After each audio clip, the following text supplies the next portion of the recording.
Okay, let's do Revolve 3. Revolve 2 is super simple, so I'm going to skip that.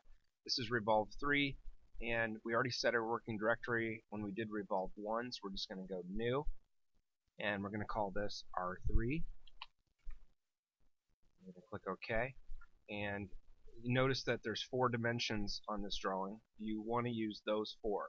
Don't try to put extra dimensions in. So those are the only 4 you're going to be allowed to have on this drawing. We're going to click Revolve, Front, Sketch View. Should be getting used to this. And um, if you want, so you don't forget, you could always place your center line first, and that will help you so you don't forget to put it there.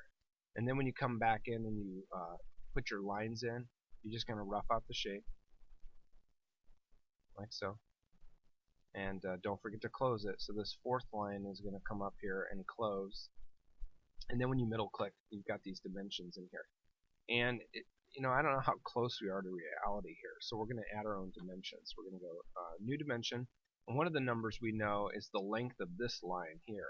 So we're going to click on it, and then move your mouse out perpendicular to that angled line. Don't come over here, but make sure you're out perpendicular, and then middle click, and it'll give you what's called in some programs an aligned dimension, or the length of that line.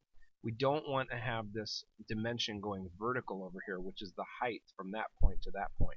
Totally different numbers. And we're going to make this 100. Okay, and then we're going to add a dimension on the length of this line, and that needs to be 200. Okay, and it's kind of looking funky right now.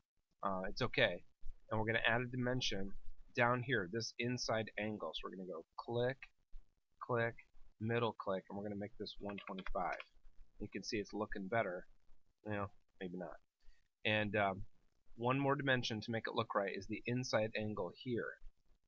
And this will be a 135. Now it should look okay now. These 4 dimensions are critical that you have these. If you have a 100 on the length of this line down here, it's wrong. Okay, because notice that this is 125 and this is 135. This cannot be 100. We already put our center line in, so we're good. And then we're going to go ahead and green check mark. It spins it around. We're going to accept it and save it. And that is, Revolve 3. That's it.